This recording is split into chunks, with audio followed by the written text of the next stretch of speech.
A young soldier is told he's been chosen for a special assignment, light duty, extra pay. He just has to volunteer for some medical tests. He's proud. He says yes.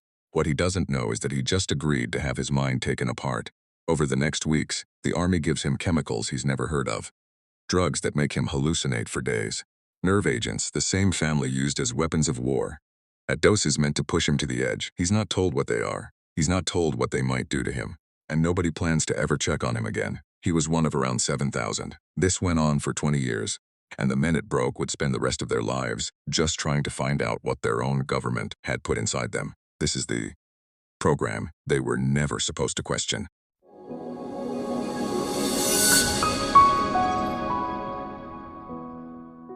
To understand how this happened to thousands of men, you have to understand how reasonable it looked from the inside. Picture being a young soldier in the 1960s. Word goes around about a volunteer program at a place in Maryland. The pitch is good. You get out of regular duty, a little extra pay, maybe some leave, and all you have to do is help with some medical research. You'd be serving your country in a different way. No combat, just some tests. Men signed up by the thousands. Why wouldn't they? They trusted the uniform. They trusted that the army would never knowingly hurt its own. That trust was the doorway. Because once they arrived, many were given substances without being told what they were. Pills, injections, a mist in a sealed chamber. Some of these men hallucinated for days, lost in a delirium so complete they couldn't tell what was real. Some were exposed to chemicals that, in slightly higher amounts, are designed to kill. And here's the cruelest part. Nobody planned to follow up on them afterward. They were tested, sent back to their lives, and forgotten. No long-term care, no records handed over, no answers.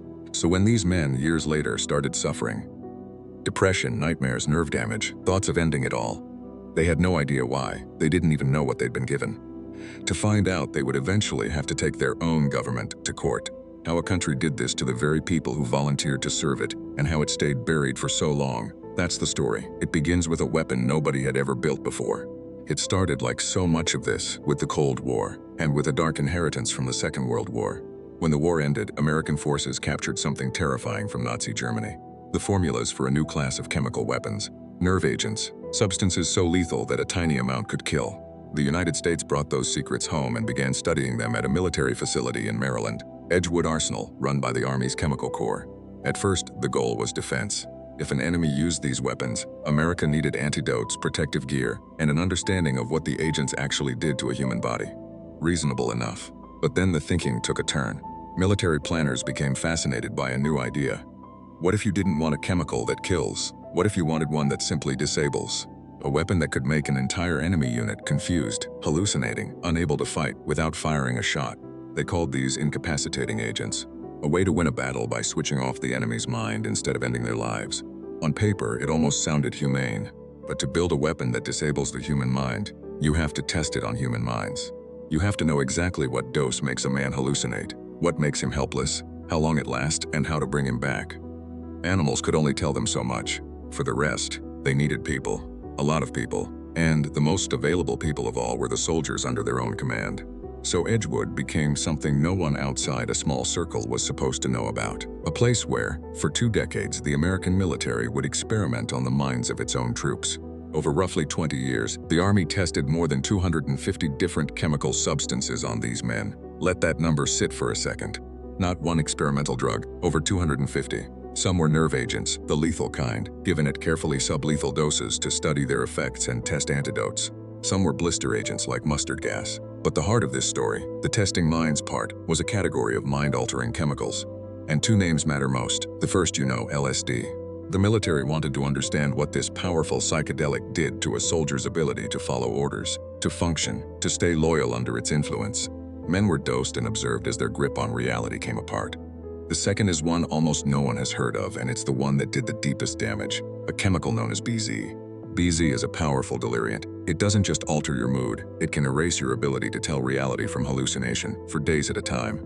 Men given BZ saw things that weren't there, held conversations with people who didn't exist, became completely unable to perform the simplest tasks. One test subject under its effects became convinced he was in mortal danger, that his life wasn't worth anything, that nowhere was safe, that terror wasn't a battlefield. It was a hospital room, induced on purpose and written down as data. This is what testing minds actually meant. Not abstract surveys. Real young men, dosed with agents designed to shatter the mind, then watched through glass by scientists with clipboards. recording how a human being breaks. And the men in that chamber had no real idea what was being done to them or why it would haunt them for the rest of their lives. Now, defenders of this program have always leaned on one word: volunteer.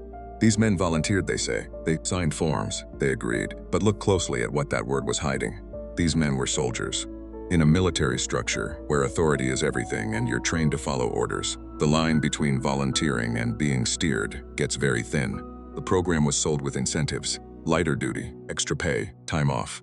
And crucially, the men were not told the truth about what they were signing up for. They were not told the names of the chemicals.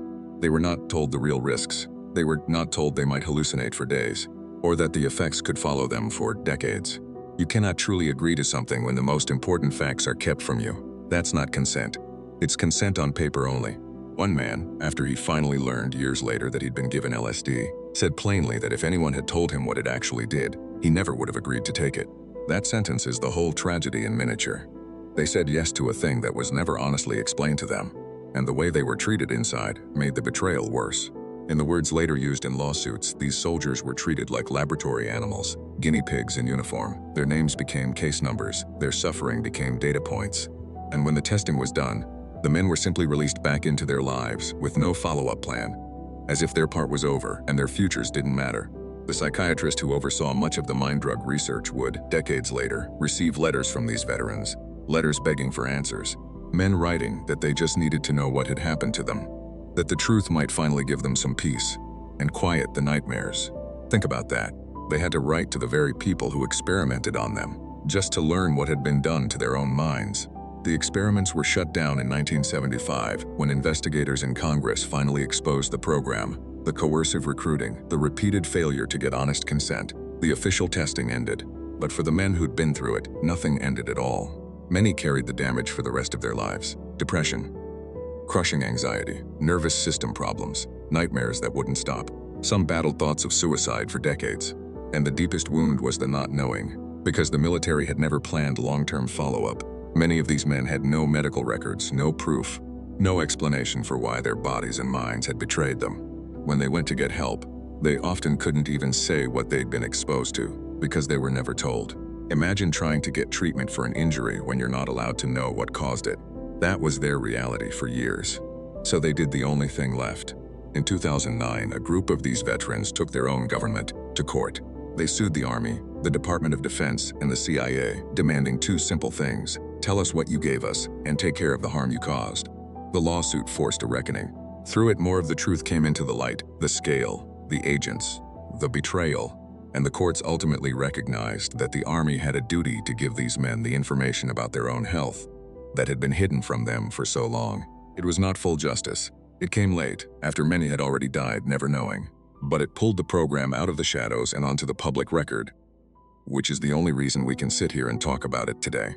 The men who were silenced for decades finally forced their own country to admit what it had done. So what do we actually take from this? Because the lesson here is one that protects you, directly. It's about that single word: consent. We throw it around like it's simple. You said yes, so it's fine. But Edgewood shows you the trapdoor hidden inside it. Saying yes means nothing if you weren't told the truth. Real consent, informed consent, requires that you know what's being done to you, what the risks are, and that you're genuinely free to refuse without punishment. Take away any one of those, and yes becomes a costume that coercion wears. These men said yes, they signed the forms. And it was still a profound violation because the yes was built on a lie of omission. That's the thing to carry with you. Whenever someone wants your agreement, but won't fully tell you what you're agreeing to, whether it's a contract, a treatment, an app's terms, or an opportunity that sounds too good, that missing information isn't an accident. It's the part you'd say no to if you knew. There's a second, harder lesson. We're taught to trust certain institutions almost automatically. The uniform, the white coat, the official seal. These men did. Their trust wasn't foolish, it was decent. But trust given blindly to power, with no right to question and no access to the truth, is exactly the condition in which the worst abuses grow. The protections we have today, the requirement of informed consent in medicine and research, are written in the suffering of people like these. They didn't exist to be polite. They exist because thousands of soldiers were used as test subjects and had to fight for decades to even be believed. The most dangerous weapon this channel keeps finding is a mind that someone else has decided they have the right to control. The defense has always been the same: the right to know and the courage to ask what you're not being told. For 20 years, a country tested the minds of its own soldiers, men who raised their hands to serve, and then left them in the dark about what was done to them. The experiments ended in 1975. The fight to simply learn the truth lasted the rest of their lives. They were never supposed to question it. They were supposed to sign, swallow, and stay quiet.